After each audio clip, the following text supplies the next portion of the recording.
안녕하세요. 오늘은 요한복음 21장 1절부터 14절까지 말씀 함께 봉독하시겠습니다. 요한복음 21장 1절로 14절 말씀입니다. 요한복음 21장 1절로 14절 말씀 제가 봉독하겠습니다. 그 후에 예수께서 디베레아 호수에서 또 제자들에게 자기를 나타내셨으니 나타내신 일은 이러하니라. 시몬 베드로와 디두모라 하는 도마와 갈릴리 가나 사람 나다나엘과 세베대의 아들들과 또 다른 제자 둘이 함께 있더니 시몬 베드로가 나는 물고기 잡으러 가노라 하니 그들이 우리도 함께 가겠다 하고 나가서 배에 올랐으나 그날 밤에 아무것도 잡지 못하였더니 날이 새어갈 때 예수께서 바닷가에 서셨으나 제자들이 예수이신 줄 알지 못하는지라. 예수께서 이르시되 얘들아 너희에게 고기가 있느냐 대답하되 없나이다. 이르시되 그물을 배 오른편에 던지라 그리하면 잡으리라 하시니 이에 던졌더니 물고기가 많아 그물을 들 수 없더라. 예수께서 사랑하시는 그 제자가 베드로에게 이르되 주님이시라 하니 시몬 베드로가 벗고 있다가 주님이라 하는 말을 듣고 겉옷을 두른 후에 바다로 뛰어내리더라. 다른 제자들은 육지에서 거리가 불과 한 50간쯤 되므로 작은 배를 타고 물고기 든 그물을 끌고 와서 육지에 올라보니 숯불이 있는데 그 위에 생선이 놓였고 떡도 있더라. 예수께서 이르시되 지금 잡은 생선을 좀 가져오라 하시니 시몬 베드로가 올라가서 그물을 육지에 끌어올리니 가득히 찬 큰 물고기가 153마리라. 이같이 많으나 그물이 찢어지지 아니하였더라. 예수께서 이르시되 와서 조반을 먹으라 하시니 제자들이 주님이신 줄 아는 고로 당신이 누구냐 감히 묻는 자가 없더라. 예수께서 가셔서 떡을 가져다가 그들에게 주시고 생선도 그와 같이 하시니라. 이것은 예수께서 죽은 자 가운데서 살아나신 후에 세 번째로 제자들에게 나타나신 것이라. 저희가 읽은 이 말씀은 14절에 나와 있는 것처럼 예수님께서 부활하신 후에 제자들에게 세 번째 나타나신 이야기를 기록한 글입니다. 이제 세 번째 나타나셨다는 얘기는 앞에 두 번 나타나신 적이 있는데 20장 19절부터 23절까지 말씀을 보시면 첫 번째 나타나신 장면이 나오고요. 이제 두 번째 나타나심은 요한복음 20장 24절부터 31절까지 두 번째 나타나심이 기록되어 있습니다. 그리고 오늘 읽은 본문이 세 번째 나타나신 이야기입니다. 우선 그 첫 번째 나타나심 이야기를 한번 살펴보겠습니다. 20장 19절을 보면 이날 곧 안식 후 첫날 저녁 때에 안식 후 첫날 새벽에 여자들이 예수님의 무덤에 갔습니다. 이제 그 요한복음의 내용으로만 보면 앞에 보면 막달라 마리아라는 사람의 이름만 기록이 됩니다. 막달라 마리아 혼자 간 건 아닌 것 같고요. 예수님과의 대화 속에 우리라고 하는 말이 나오는 걸 보면 여러 마리아들이 함께 갔을 겁니다.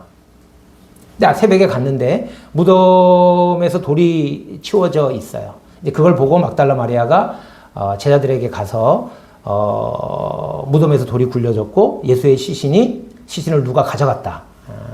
그래서 이제 그 예수님의 제자 중 아마 요한과 베드로가 달려갑니다. 달리기는 요한이 빠르고 빨리 왔지만 이렇게 언뜻 보고는 들어가지는 않았습니다. 베드로는 늦게 달려왔는데 들어가서 봤어요. 그랬더니 세마포가 그대로 놓여 있고 머리를 쌌던 세마포는 이렇게 다른 곳에 개켜져 있고, 그러니까 이제 그 예수님의 몸이 이렇게 싹 빠져나간 거죠.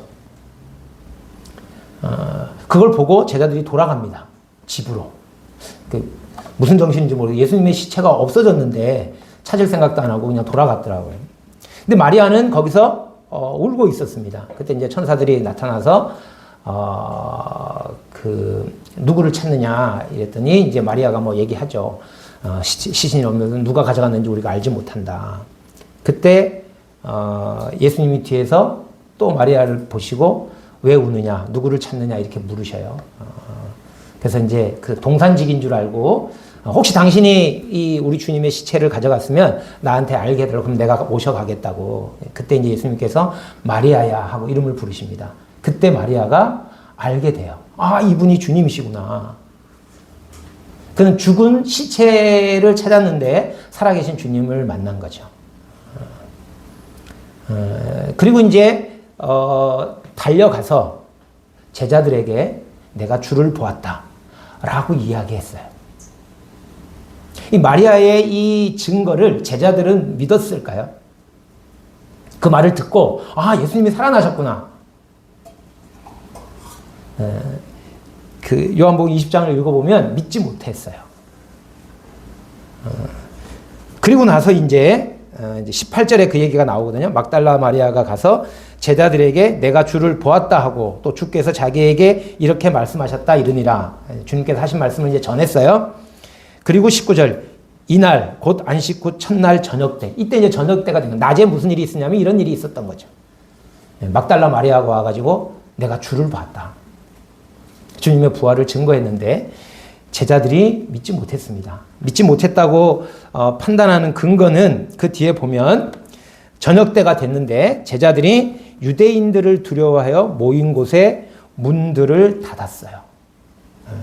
문을 닫고 숨어 있는 거죠. 이유는 유대인들이 두려웠습니다. 유대인들의 힘이 자기들이 믿고 따르던 주님을 이겼어요. 그래서 유대인들이 예수님을 십자가에 못 박아 죽였습니다. 그러니 유대인들이 두려울 수밖에요. 그런데 그때 예수께서 오사 가운데 서서 이르시되 너에게 평강이 있을지어다. 샬롬을 말씀하셨습니다. 두려워하는 자들에게 예수님이 실패하고 지고 망했다 이렇게 생각이 든 거죠. 유대인들이 이겼다 생각이 들었습니다. 그래서 자신들의 미래가 어두워졌고요. 근심이 생겼고요. 걱정이 생겼고 두려움이 생겼습니다. 그런 두려운 사람들에게 예수님이 오셔서 평강을 말씀하셨어요. 유대인들은 그대로 있는데 예수님께서 너에게 평강이 있을지어다. 그리고 이 말씀을 하시고 손과 옆구리를 보이시니 제자들이 주를 보고 기뻐하더라. 네. 손과 옆구리를 보이셨어요.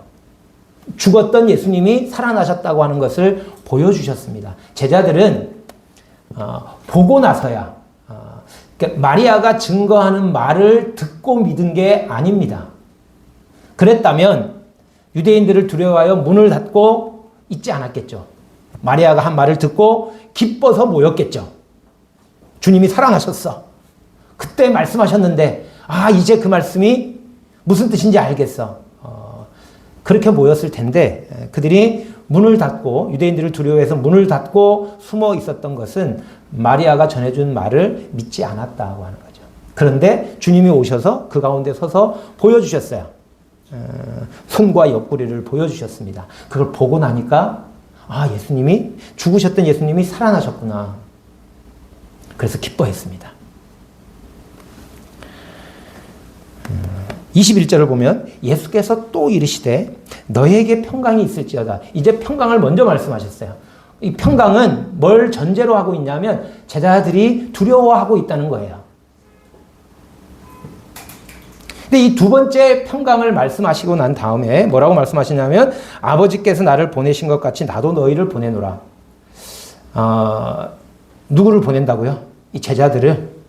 유대인들이 무서워서 두려워가지고 숨어있는 제자들을 보낸다. 다른 복음서를 봐도 특별히 이제 마가복음 같은 데 보면 계속 제자들이 부활을 증거하는 소리를 듣고도 믿지 않았다고 하는 표현이 계속 나옵니다. 제자들이 믿지 않았더라, 믿지 않았더라, 믿지 않았더라. 그런데 끝에 가면 너희는 만민에게 가서 복음을 전파하라.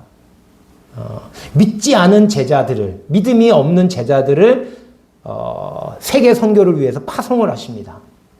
이게 참 아이러니하잖아요. 이게 이해가 안 되죠.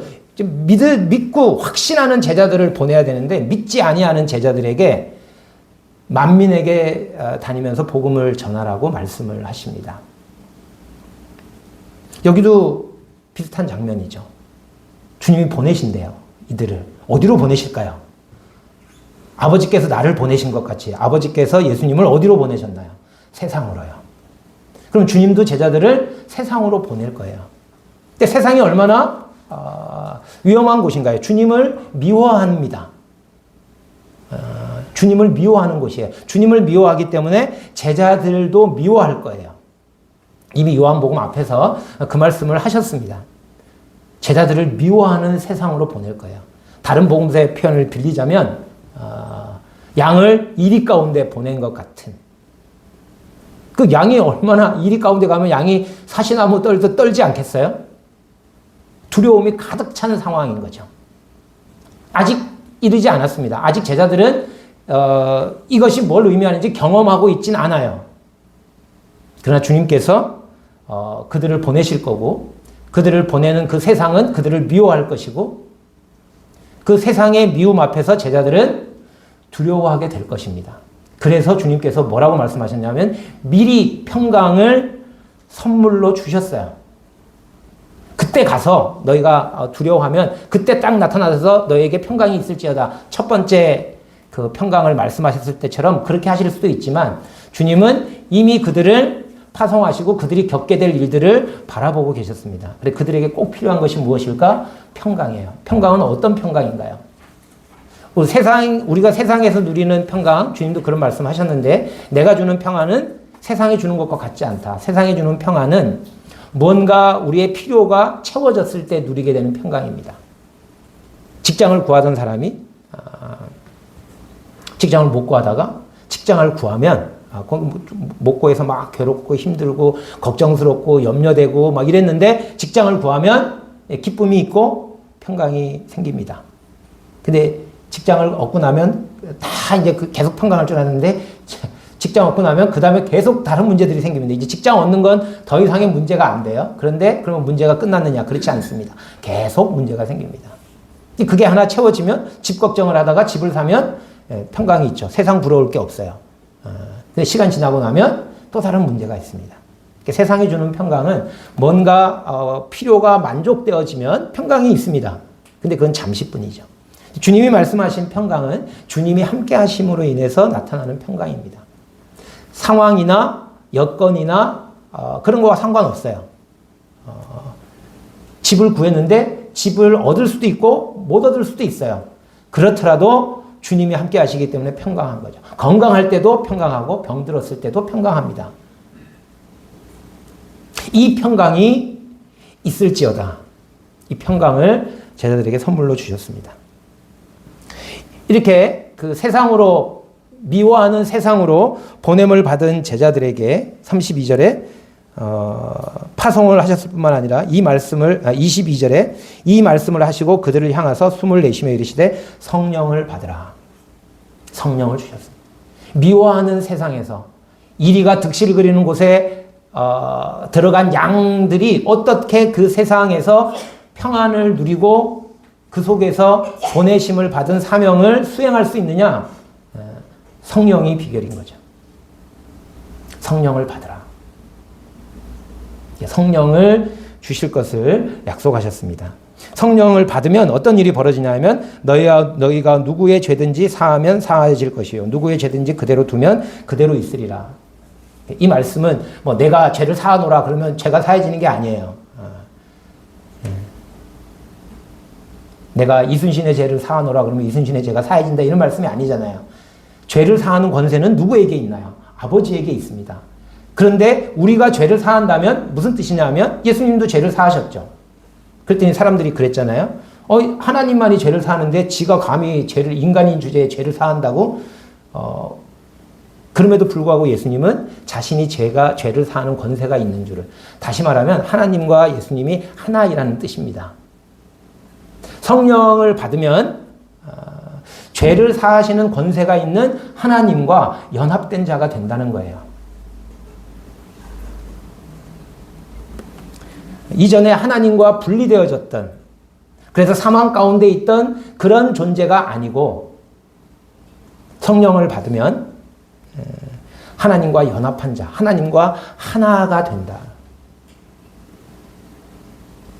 그러니 미워하는 세상 속에서도 평강을 누릴 수 있는 거죠.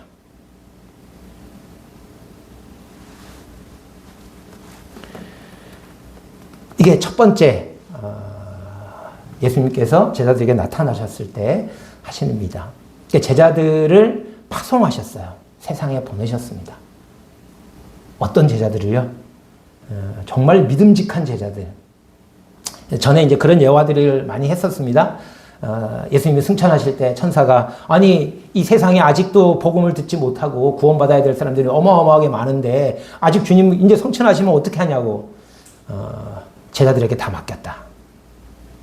아니 제자들을 뭘 믿을 만해요? 제자들이 실패하면 어떡할 거냐고. 무슨 대책이 있냐고. 예수님이 제자들 외에 다른 대책은 없다. 근데 왜 예수님이 제자들이 최후의 대책이 될 수 있었냐 하면 성령을 보내실 거기 때문에요.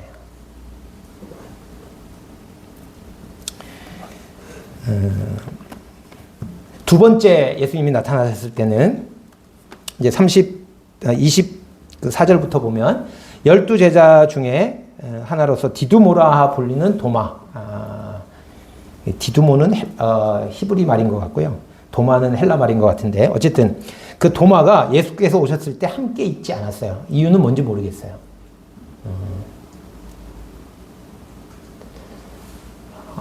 주님이 은혜를 베풀지 않았으면 도마는 평생 예수님이 부활을 믿지 못하고 살았을 거예요. 함께 한다고 하는 게 얼마나 중요한 건가. 함께 할 때 아무 일도 없을 수도 있죠. 근데 함께 할 때 정말로 결정적인 일이 생길 수가 있어요. 특별히 하나님의 놀라운 역사가 나타날 수 있어요. 도마가 빠진 그날, 도마는 뭐 다른 일이 있었겠죠. 무슨 일인지는 잘 모르겠지만.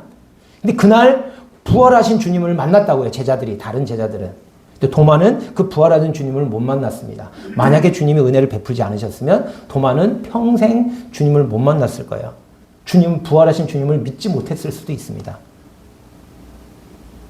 내가 빠진 그날 주님이 특별한 일을 나타내실 수 있습니다. 그때 그 현장에 없으면 주님이 하신 그 일을 그 현장에 그 일에 참여하지 못하게 되는.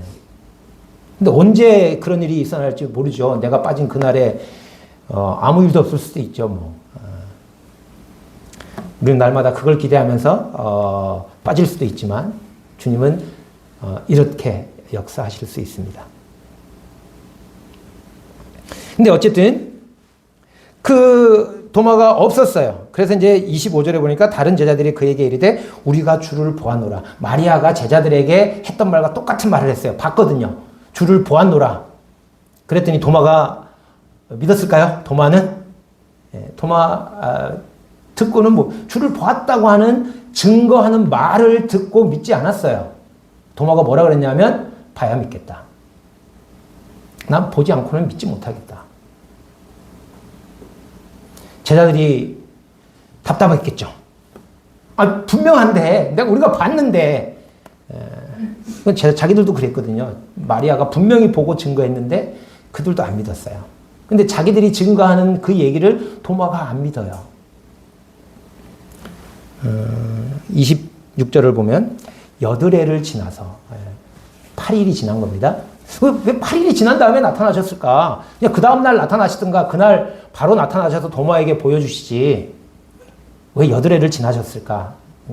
저의 상상인데 주님은 도마가 그 과정에서 8일 동안 제자들이 계속 얘기할 거잖아요. 우리가 봤다니까 도마야. 확실하다니까 주님이 살아나신 거.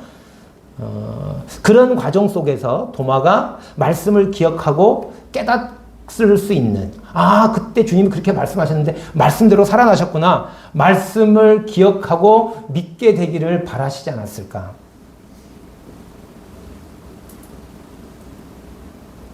마리아에게 나타나실 때도요. 처음부터 마리아야 그랬으면 마리아가 당장 알아봤을 거예요. 그런데 처음에 나타나셔서는 마리아라고 안 부르셨어요. 누구를 찾느냐? 왜 우느냐? 누구를 찾느냐? 이렇게 물으셨거든요. 꼭 이런 질문과 같은 거예요. 아담에게 네가 어디 있느냐? 그런 질문과 비슷한 거죠. 울 상황이 아닌 거거든요. 주님 살아나셨는데 기뻐할 상황이지. 근데 마리아는 울고 있었거든요. 그럼 왜 울고 있냐? 그 말을 들었을 때 알아차릴 기회를 주신 거죠. 근데 마리아가 못 알아차려요. 동산직인 줄 알고 계속 시체를 찾습니다. 그러니까 마리아야 불렀어요. 그러니까 그때 알아들은 거죠. 부르실 때.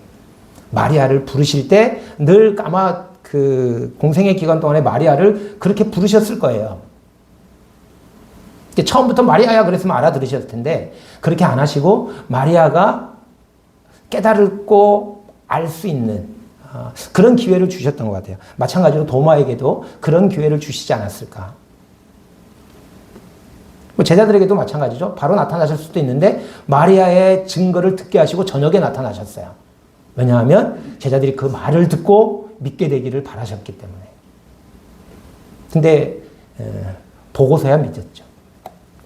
도마 여드레를 주셨습니다. 아마 그 사이에 도마 많이 고민했을 거고 제자들도 많이 답답했겠죠. 여드레를 지나서 제자들이 다시 집안에 있을 때 도마도 함께 있고 문들이 닫혔는데 이게 문들을 닫았더라고 앞에서는 표현했는데 여기는 닫혔는데 좀 표현이 다르죠. 근데 예수께서 오사 가운데 서서 이르시되 너희에게 또 평강을 말씀하셨습니다. 이 평강을 말씀하셨다는 얘기는 제자들이 뭔가 두려움 일이 생겼다는 거죠. 무슨 두려움일까요?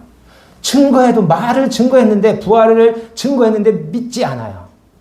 예수님이 제자들을 보낸다고 그랬는데 보내서 가서 증거를 했더니 증거하는 말을 듣고 다 믿을 줄 알았는데 안 믿더라는 거죠. 믿지 않는 사람들에 의해서 벽에 막힐 거예요. 그때 당황스럽고 낙담하고 두려워하게 되겠죠. 딱 전했더니 그냥 다 믿더라 이러면 세상에 보내심을 받았는데 너무 신나고 좋죠. 평강이 막 강같이 흘러 넘치겠죠. 그런데 증거하는 말을 믿지 않아요.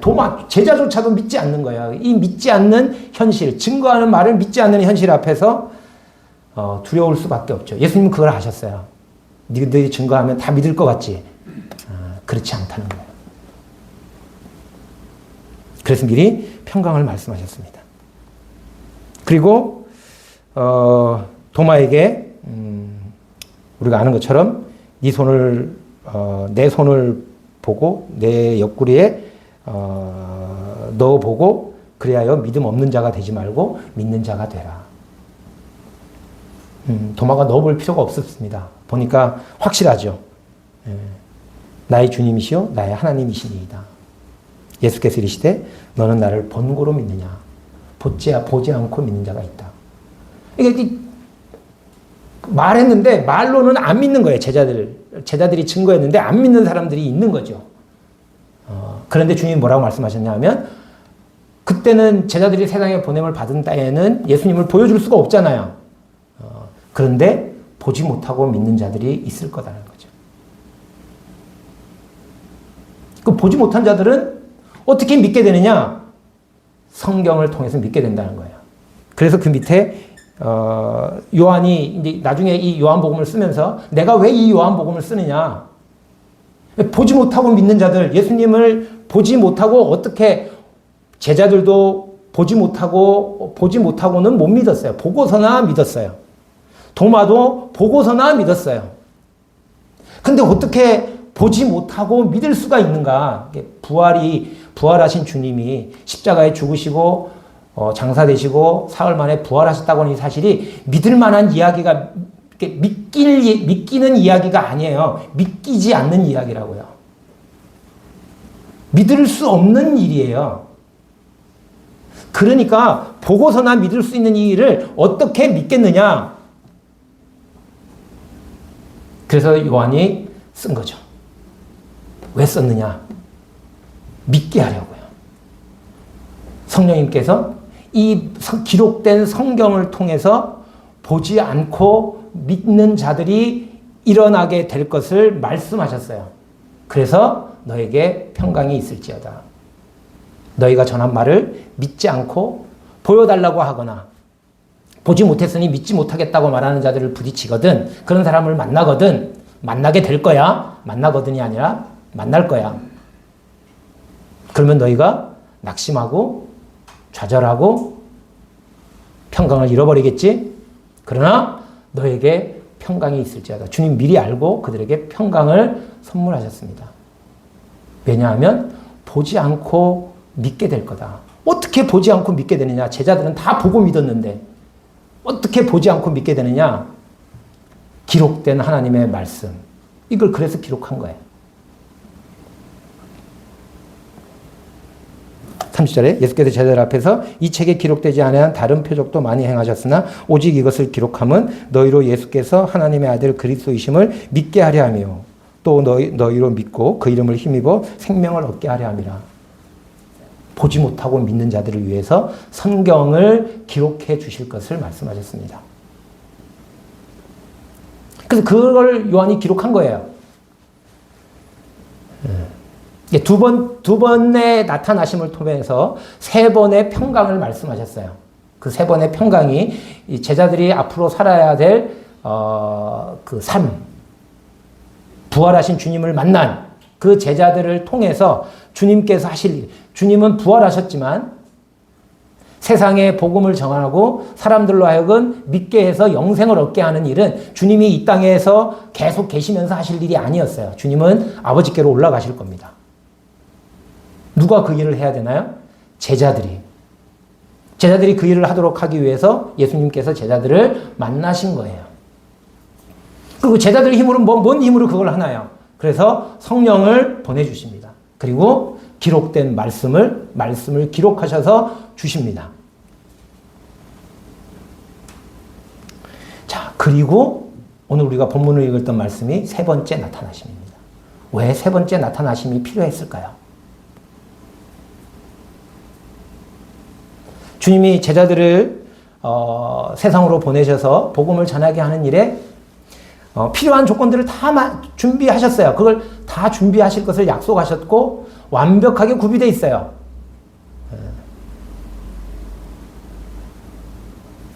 부활하셨습니다. 승리하신 주님을 보여주셨어요. 유대인이 승리한 것 같은데 주님이 승리하셨다는 걸 보여주셨어요.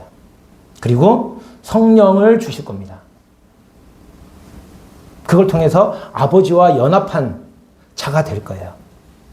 그 권세, 아버지의 권세를 함께 누리고 행사하는 자로 우리를 세워주셨다고 하는 거예요. 그리고 사람들을 믿게 한 하나님의 말씀, 기록된 성경, 성령의 감동하심을 입어서 기록한 성경을 통해서 그 성경을 읽는 자들이 하나님을 믿게 될 것을 말씀하셨습니다. 그러면 문제가 없을 것 같잖아요. 근데 문제가 있습니다.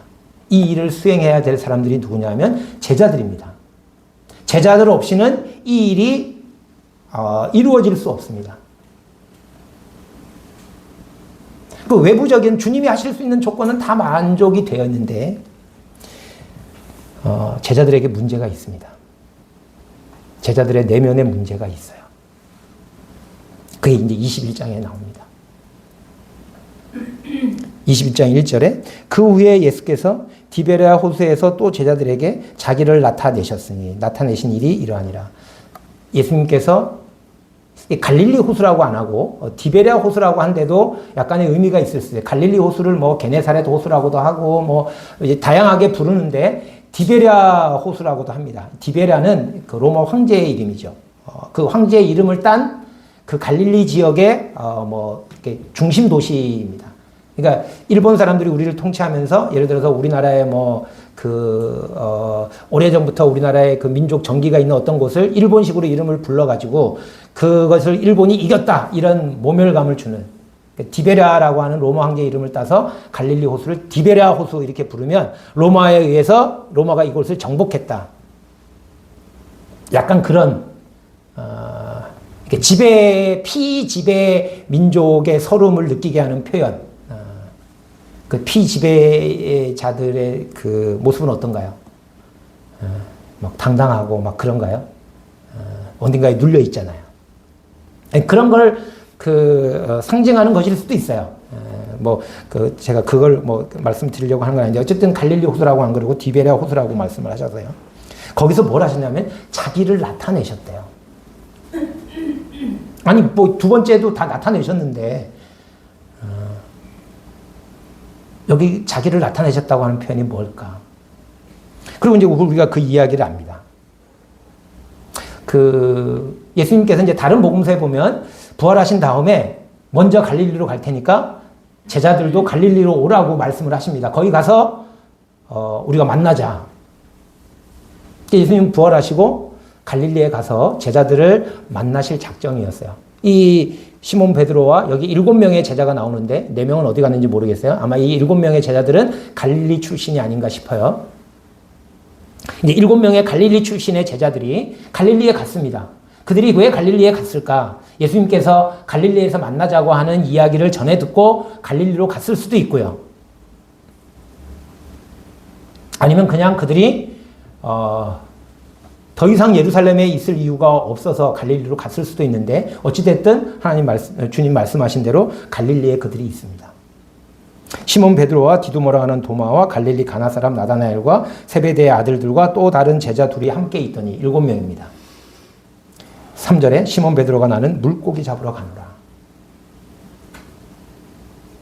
이전에 시몬 베드로의 삶으로 이전이라고 하면 제자로 부르심을 받기 이전의 삶으로 돌아갔습니다. 왜요? 이들은 이미 부활하신 주님을 2번이나 만났습니다. 우리는 종종 그렇게 얘기하기도 하죠. 부활하신 주님을 만났는데도 불구하고 이들이 그 이전의 삶으로 돌아갔다라고 얘기를 하는데, 저는 이들이 부활하신 주님을 만났기 때문에 예전의 삶으로 돌아갔다 이렇게 생각이 되어집니다. 주님이 영광스러운 분이 되셨어요. 이전에 자신들과 함께 먹고 마시고 함께 다니고 함께 자던 그 예수님이 아니에요. 그들이 2번에 걸쳐서 예수님을 만났는데 그 예수님은 영광 가운데 계신 예수님이에요. 부활하신 예수님이에요. 이전이라고 하면 제자들과 함께 다니시던 예수님과 자기와 같은 몸을 입고 자기와 같은 음식을 먹고 함께 자고 그러던 주님이 아니라는 걸 부활하신 이후에 2번 나타나심을 통해서 확인한 거죠. 유튜브 보면 이런 얘기들이 있습니다. 재벌집 상속녀가 자기 회사에 청소부로 일을 합니다. 청소부들과 함께. 그러다가 막 이제 우여곡절을 겪다가 어느 날 재벌 상속자라는 게 드러나고 사장 지위에 오릅니다. 그럼 같이 일하던 그 청소부들이 매일 같이 보고 매일 같이 밥 먹고 매일 같이 막 얘기하고 고충을 이야기하고 어려움을 이야기하고 막 이랬던 사람인데 이제 사장인 거예요. 감히 그 사장과 예전처럼 지낼 수 있을까요? 못 지나죠. 신분이 다릅니다. 이제 차원이 달라졌어요. 느낌이 이해되시나요? 제자들이 부활하신 주님을 만났어요. 더 이상 자신들과 함께 다니던 주님이 아니었어요.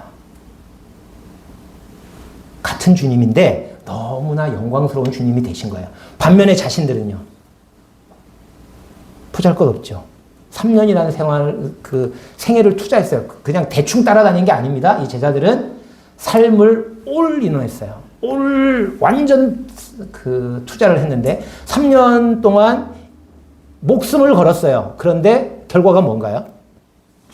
아무것도 없어요. 자신들은 도망가고 부인하고 너무나 주님의 변화에 비해서 자신들은 정말 초라하게 처음에는 내가 처음에는 용기라도 있었잖아요. 모든 걸 버려두고 주님을 쫓았으니까 얼마나 의욕이 넘쳤겠어요. 마지막에는 죽기까지도 각오하는 그런 심정이었다고요. 근데 십자가의 죽음과 장사 지냄을 지나치면서 그들은 처절하게 실패했습니다. 자신들의 밑바닥을 다 본 거죠. 그러고 나니까 예전에도 같이 다니실 때도 주님은 넘사벽이었어요. 함부로 가까이 할 수 있는 분이 아니었어요. 저가 위기에 바람과 바다도 순종하는 거 뭐 이런 막 느낌이 들었단 말이죠. 뭐 오병이어의 기적을 막 행하시고 막 이런 병자들을 낫게 하시고 이러니까 우리와는 다른 분이구나. 그래도 살은 같고 같이 먹고 같이 자고 같이 걸어 다니고 이랬단 말이에요. 그런데 부활하신 다음에 두 번을 만났는데 그 주님은 다른 주님이었어요.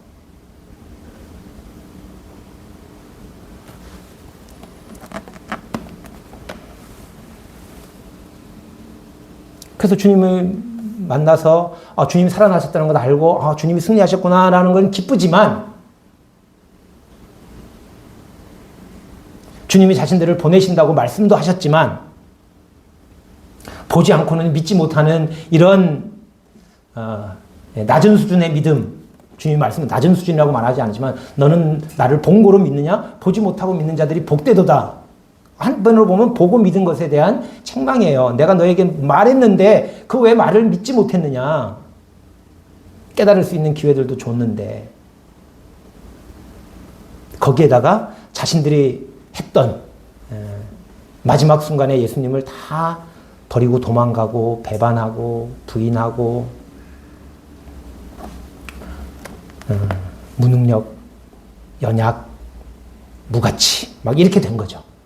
근데 그에 반해서 주님은 너무 자기들이 감히 범접할 수 없는 분이 된 거예요. 그러니 어떻게 주님의 제자로 주님이 쓰실 수 있을 거다. 주님, 나를 아시고 사랑하시고 그런 건 이해하지만 더 이상 제자로서의 삶은 살 수가 없는 거예요. 이전에도 제자답지 못했는데 지금 부활하신 주님 앞에서는 더군다나 제자답지 못하죠.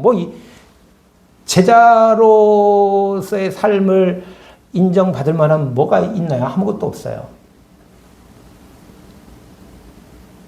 무능력, 연약함, 무가치. 이런 걸로 인해서 제자로서의 삶은 끝났다 생각한 거죠. 근데 주님은 왜 이 세 번째 나타나셨느냐? 내가 너희를 제자 삼은 이유가 그것 때문이에요. 너희가 능력이 있고 강하고 정말 가치 있는 존재여서 너희를 제자로 삼은 게 아니고 너희의 무능력과 연약함과 무가치함, 그게 내가 너희를 택한 이유야.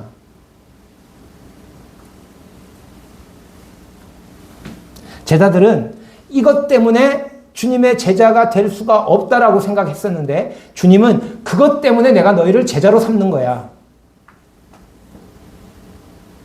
이거를 각인시키시는 거죠. 특별히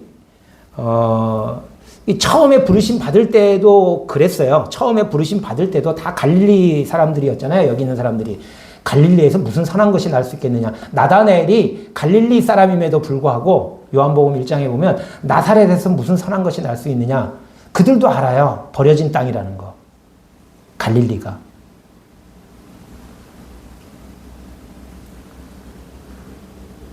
그런 곳에 있는 그들을 불러내셨어요. 그때 능력이 뛰어나서 부른 거 아니고 그들 그것도 알죠. 근데 아마 그들이 제자 주님과 함께 3년 동안 지나면서 그들도 굉장히 많이 자신들이 성장했다 생각했던 것 같아요. 그리고 이제 마지막에 가면 자기들도 이제 주님 나라에서 좌편 우편에 앉을 만한 그런 정도의 존재가 됐다. 주님을 위해서 목숨을 버릴 만큼 충성스러운 존재가 됐다. 이렇게 생각했을 수도 있어요. 3년의 제자 생활이 자신들을 업그레이드 시켰을 거다. 주님에게 걸맞는 제자가 되었을 거다. 라고 생각을 했는데 완전히 무참하게 깨졌죠. 만약에 그들이 내가 이제 주님에게 어울리는 그래 제자다운 제자가 됐어 라고 생각하고 있었다면 부활하신 주님은 그 제자들을 쓸 수가 없습니다. 그 제자들은 주님을 의지하지 않고 성령님을 의지하지 않고 자기 힘을 의지하고 살 거기 때문에 그러면 주님이 쓰실 수가 없어요. 아마 지금의 그 제자들의 상태는 처음에 부르심을 받기 전의 상태보다도 훨씬 더 절망적인 거죠. 그때도 밑바닥이었지만 그거보다 훨씬 더 깊이 있는 자신의 밑바닥을 본 거예요. 그래서 그들은 좌절했습니다. 주님은 그래서 그들을 택하시는 거예요. 그들이 그 가장 밑바닥의 좌절 속에 자신의, 그래서 주님 말씀하셨잖아요. 심령이 가난한 자는 복이 있나니. 심령이 텅 비어 있어야 돼요. 첫 제자로 부르심을 받았을 때 거기까지는 아니었던 것 같아요.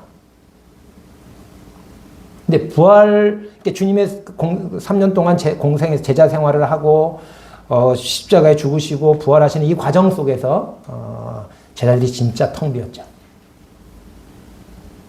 그들은 내가 이래서 어떻게 주님의 그 영광스러운 부활하신 주님의 증인이 될 수 있어? 나는 안 돼. 그랬는데 주님은 그래서 네가 내 제자야. 그래서 내가 너를 제자로 쓸 거야. 그래서 내가 너를 제자로 보내는 거야. 믿지 못하는 자들이어야 가서 믿지 못하는 자들을 이해하고 복음을 전할 수 있는 거예요. 우린 너무 쉽게 믿지 않았나요? 부활을? 부활이 그렇게 만만하게 믿을 만한 일인가요? 우리가 믿은 게 부활은 맞나요? 이런 질문이 드는 이유예요. 그렇게 주님이 부활하셨어. 이렇게 쉽게 믿을 수 있는 일이 아닙니다. 우리가 믿은 게 진짜 부활을 믿은 게 맞나요? 그걸 믿지 못했던 제자들이기 때문에 만민에게 가서 복음을 전할 수 있었어요. 그러니까 믿지 못하는 자가 전가할 수 있다 그런 뜻이 아니라 거기까지 간 거예요. 그래서 주님이 그들에게 자기를 나타내셨어요. 너희는 무가치함이 제자가 될 수 없는 조건이라고 말하는데 나는 너희가 제자가 될 수 있는 유일한 조건이 뭐였냐면 너희가 무가치하다는 것 때문이야. 왜 예수님이 이 땅에 오실 때 우리가 이사야서 53장을 공부하면서 고운 모양도 없고 풍채도 없고 이렇게 흠모할 만한 아름다운 것도 없게 오셨나요? 만약에 굉장히 멋있게 강하게 오셨으면 주님이 오셔서 이 세상을 죄로 정죄하셔야 됩니다. 근데 세상의 가치는 뭐냐면 강한 거예요. 아름다운 겁니다. 근데 주님이 그렇게 오시면 세상의 가치를 인정하시는 거예요. 그럼 세상을 죄로 정죄하실 수가 없죠. 세상을 정죄하려면 세상의 가치를 무너뜨려야 돼요. 그래서 강하게 오시면 안 돼요. 그건 세상이 추구하는 바거든요. 아름답게 오는 것, 그 세상이 추구하는 겁니다. 명예롭게 오면 세상이 추구하는 거예요. 그러면 세상이 추구하는 걸 이루시러 오시는 거죠. 근데 주님은 세상을 뒤엎으려고 오셨어요. 그러면 세상의 가치와 달라야 합니다. 그래서 약하고 흠모할 만한 아름다운 것이 없는 모습으로 오신 거예요. 왜 주님이 왜 이 제자들을 택하시느냐? 그들이 자신의 무가치함을 알게 됐기 때문에요. 세상 사람들도 다 무가치해요. 무능력해요. 연약해요. 그런데 자기가 강한 줄 알아요. 제일 대표가 유대인이고요. 그래서 예수님도 이겼잖아요. 얼마나 좋아했겠어요. 예수를 죽였다고.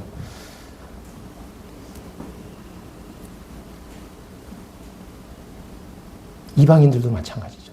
다 강함을 추구합니다.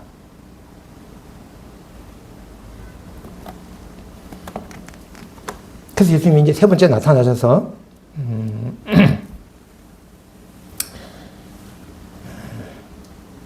베드로 뭐 하고 있었냐면 물고기 잡으러 간다고 그랬어요. 7명이 우리도 같이 가자 그러고 갔어요. 밤에 이제 밤새도록 배를 띄워서 고기를 잡았는데 아마 밤에 고기가 많이 잡히는 때였을 거예요. 무더운 여름이면 낮에는 고기가 잘 안 다니니까 밤에. 근데 밤새도록 했는데 어땠다고요? 3절에 그날 밤에 아무것도 잡지 못하였더니 아무것도 못 잡았어요. 아마 잡았으면 어떻게 했을까요? 야, 살만하네. 더 열심히 하자 이랬겠죠. 근데 못 잡았습니다.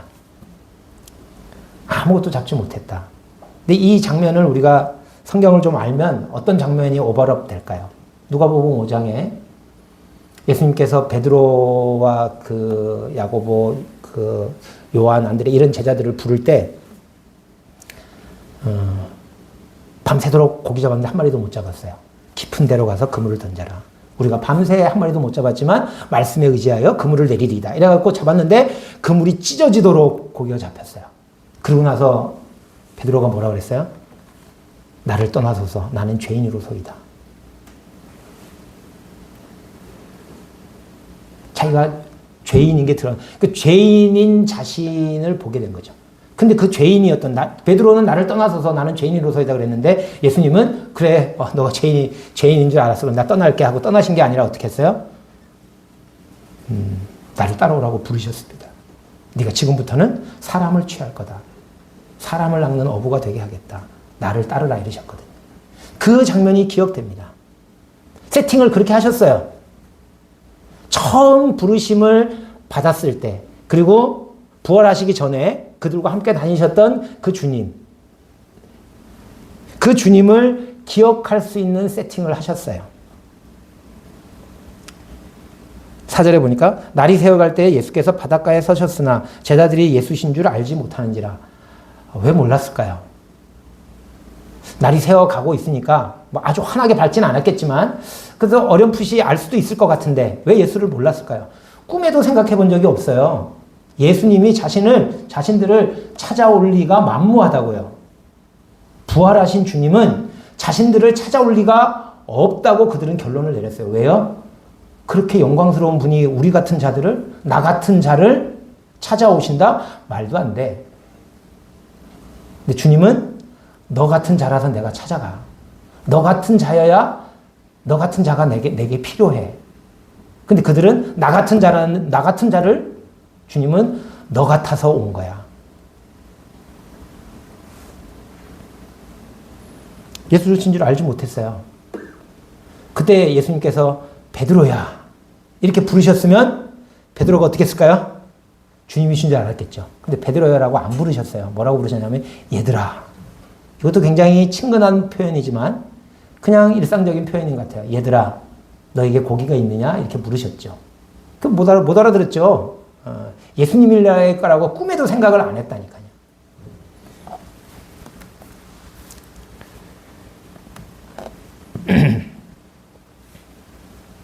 그때는 6절에 그물을 배 오른편에 던지라. 그래야면 잡으리라. 요한복음에 많이 나오죠. 말씀하시니 창세기에는 말씀하시니 그대로 되니라는데 요한복음에는 말씀하시니 그대로 행했더니 무슨 말씀을 하시는지 그대로 하라. 그리하면 되리라. 그대로 되는데 중간에 누굴 꼈어요? 사람을 꼈습니다. 제자들을 꼈어요. 주님은 그렇게 하시고 싶은 거예요. 제자들을 통해서 주님이 다 하시지만 주님이 다 하시는데 사실은 다 주님이 하시잖아요. 성령도 주님이 주시고 성경도 주님이 주시고 믿음도 주시고 다 주시는데 꼭 마지막에 껴요. 사람을. 야 우리가 함께 했어. 이렇게 영광을 주시려고 하는 거죠. 그물을 배 오른편에 던지라. 생각나잖아요. 깊은 데로 가서 그물을 던져. 그때 그 장면이 생각나요. 그래서 던졌더니 그물을 들 수 없을 정도로 고기가 잡혔습니다. 누가복음 5장의 장면. 제자들도 그 기억이 떠올랐을 거예요. 그때 주님과 그랬었지. 그때 주님이 나를 찾아오시고 나를 불러주셨지. 그때 내가 정말 그 능력 앞에서 내가 너무 죄인인 게 드러나가지고 떠나달라 그랬는데 주님이 나를 떠나신 게 아니라 죄인인 나를 부르시고 제자 삼아 주셨지. 이제 그때서야 그 기억이 나면서 예수님이구나 알게 된 거예요.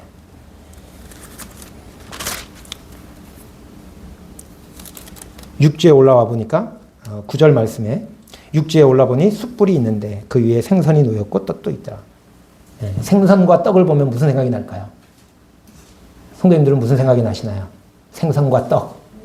오병이어가 딱 떠오르잖아요. 우리 성경을 통해서 읽은 우리도 그런데 그걸 직접 목격했던 그렇게 오래된 이야기가 아닙니다. 오병이어가 떠올랐겠죠.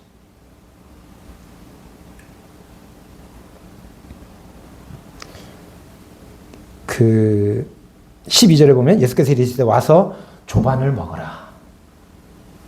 아침 먹으라고요. 조반을 먹으라는 그 말을 들으면서 제자들은 뭐가 떠오르지 않았을까요? 주님은 자주 제자들과 함께 식사 자리를 가지셨습니다. 자주가 아니고 뭐 매일이죠. 여기 보면 그 느낌이 그런 말이에요. 주님이 이렇게 막 예비해서 준 적도 많으신 것 같아요. 한참 막 사역하고 돌아와서 밥 먹을 겨를도 없을 때는 주님이 한적한 곳에 가서 좀 쉬어라. 그들이 밥 먹을 시간도 없으니까 주님이 따로 데리고 가셔서 밥 먹이시려고. 그렇게 가셔가지고 오병이어 사건 하신 거 아니에요? 주님이 차려주신 상이잖아요. 제자들도 먹고 배불렀겠죠? 그런 장면들이 떠올랐을 겁니다. 숯불이라는 단어가 요한복음에는 나와요. 숯불이 어디냐 하면 베드로가 예수님을 3번 부인할 때 그 대제사장의 집에서 숯불을 쬐고 있었거든요. 숯불 딱 보는 순간 그 단어와 똑같은 단어라 그래요. 베드로는 아마 떠올랐을 겁니다. 거기서 주님을 부인하고 딱 돌렸는데 예수님과 눈이 딱 마주친 거죠. 주님 부인한 거 다 들킨 거죠. 그때 통곡했던 그 장면들이 떠올랐을 겁니다. 이게 무슨 뜻일까요?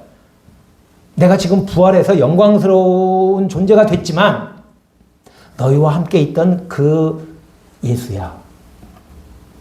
거기 12절 이제 조반을 먹으라 하시니 제자들이 주님이신 줄 아는 거로. 이게 무슨 뜻일까요? 주님이신 줄 아는 거로. 부활하신 주님이 이전에 자신들과 함께 자신들을 부르셔서 제자 삼으시고 먹고 자고 함께 하시고 오병이어의 기적도 겪고 부인하시는 것도 다 보고 하셨던 그 주님, 예전에 그 주님, 나를 제자로 삼아주셨던 그 주님이 지금 부활하신 그 영광스러운 주님과 같은 주님이구나. 그 영광스러운 주님이 우리를 제자 삼으셨던 그 주님이시구나.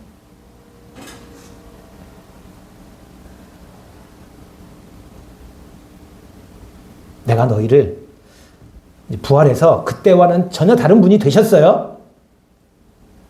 그렇지만 내가 똑같이 너희를 사랑하고 똑같이 너희를 제자 삼기를 원한다. 너희가 정말 저희는 자격이 없어요 라고 얘기했지만 처음 부를 때도 너희는 자격이 있어서 부른 거 아니잖아. 너희가 보여준 모습을 봐. 제자다운 모습이 한 번이라도 있었니? 뭐 이런 느낌인 거죠.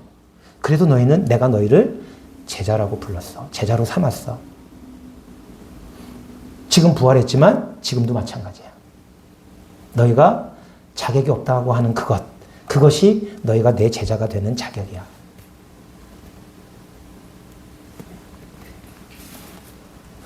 그들의 발목을 잡을 수 있는 그들의 연약함과 무능력과 무가치함. 이제 제자들이 사도행전에 나타나는 그 사역을 하게 되면 그런 모습들이 계속 나타날 겁니다. 성령이 함께 하셔서 그게 안 나타났던 거지. 제자들은 알잖아요. 자신들이 얼마나 그 속에서 연약한 존재인지를. 그게 계속 붙잡을 거예요. 근데 주님이 그때마다 내가 이런 모습인 걸 주님이 아시면 얼마나 실망하실까? 주님은 실망 안 하셔요. 이미 다 알고 계시는데. 알고 계실 뿐만 아니라 그래서 나를 제자 택한 건데 내가 뭘 잘하거나 뭔가 가치가 있거나 그래서 나를 택한 게 아닌데 거기에서 자신에게서 완전히 해방시켜 주시기 위해서 주님이 3번째로 그들에게 나타나셨습니다.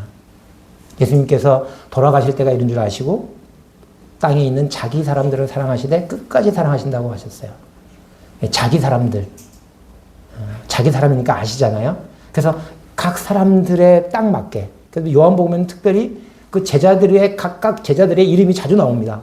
그냥 제자들이 했다 그러는데 요한복음에는 떡을 가져온 게 안드레고 빌립이 이방인들이 와서 예수님 만나겠다고 할 때 빌립에게 얘기했고 안드레에게 의논했고 그래서 둘이서 같이 데리고 왔고 이런 개인의 이름을 다 이야기합니다. 각 사람의 특성에 맞게 사랑하셨다. 끝까지 사랑하셨다는 말이 그런 의미일 수도 있고요. 십자가에 죽기까지. 아니 부활하시기까지. 십자가에 죽는 데가 끝인 줄 알았는데 아니에요. 부활하신 다음이 끝인 줄 알았더니 3번째 나타나실 때까지. 세 번째 나타나실 때가 끝인 줄 알았더니 우리가 아는 것처럼 그 뒤도 있죠. 40일 동안 예수님이 함께 계시면서 하나님 말씀을 가르치셨어요. 주님은 끝까지 사랑하시니라.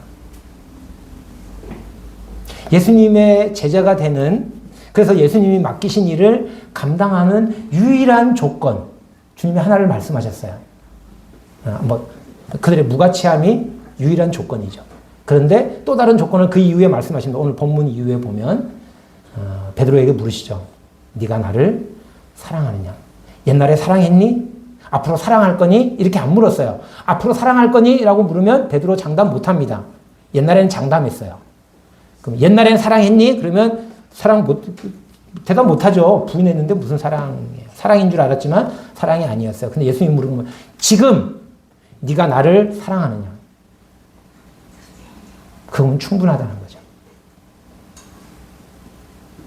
그가 뭐 사랑을 장담할 만한 존재는 아니에요. 베드로가. 다른 제자들도 마찬가지죠. 다르게 표현하면 너 주님 앞에 쓰임받고 싶어? 뭐 자격도 안 되고 그 마음이 있는 거예요. 사랑은 그 계명을 지키는 거예요. 주님의 말씀을 순종하고픈 마음. 내가 순종할 자신 없어요. 순종 못했어요. 앞으로도 순종할 자신 없어요. 근데 순종하고 싶어요. 네, 지금 사랑합니다. 앞으로는 몰라요. 주님은 앞으로를 묻지 않으셨어요. 지금 네가 나를 사랑하느냐? 현재형으로 물으셨어요. 나를 사랑할 거니? 나를 사랑했었니? 사랑이나 그게 사랑이었었니? 뭐 이렇게, 그러면 할 말이 없죠. 그러면 뭐 그냥 꼬꾸라지는 거죠. 근데 지금 네가 나를 사랑하느냐? 어떻게 앞에 다 보여주고요. 영광스럽게 변화된 나지만 너희와 함께 다니던 그 예수야. 내가 너희를 제자 삼았던 그 예수고 내가 너희를 제자 삼기를 원해. 그걸 다 보여주신 다음에, 사랑하신 걸 다 보여주신 다음에 네가 나를 사랑하느냐? 그럼 베드로가 네, 사랑합니다. 내가 주를 사랑하는 줄을 주께서 아십니다. 예전 같으면 내가 죽는 데까지라도 주님을 섬기면서 사랑하겠습니다. 다시는 배반하지 않겠습니다. 이런 얘기 했겠지만 지금은 그런 얘기가 아무 소용없다는 걸 베드로도 알고 있죠. 주님이 요구하시는 건 그 사랑이 아니에요.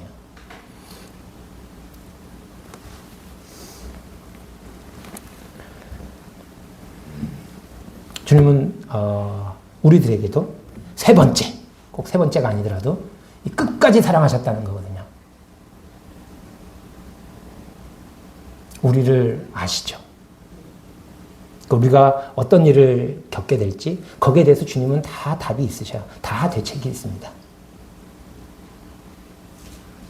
세 번째 나타나셔서 그 사랑을 확인시켜주고 그 신뢰를 확인시켜주고 제자들을 어떻게 하시고 싶으신 거예요?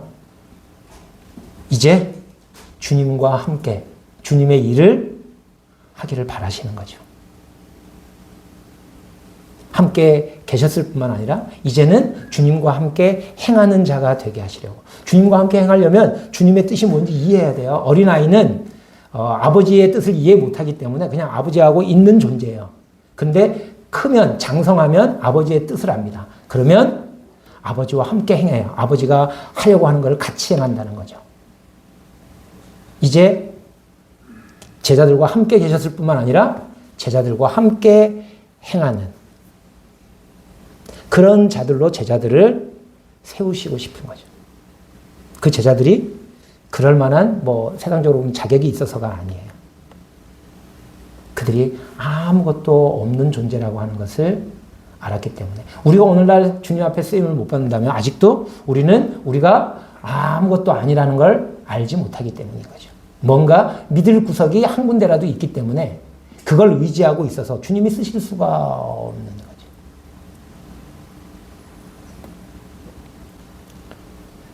내가 이런 일을 어떻게 해.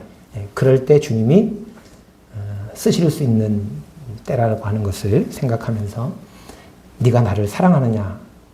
네, 제가 주를 사랑하는 줄 주께서 아시나이다. 이렇게 대답하는 우리가 되기를 소원합니다.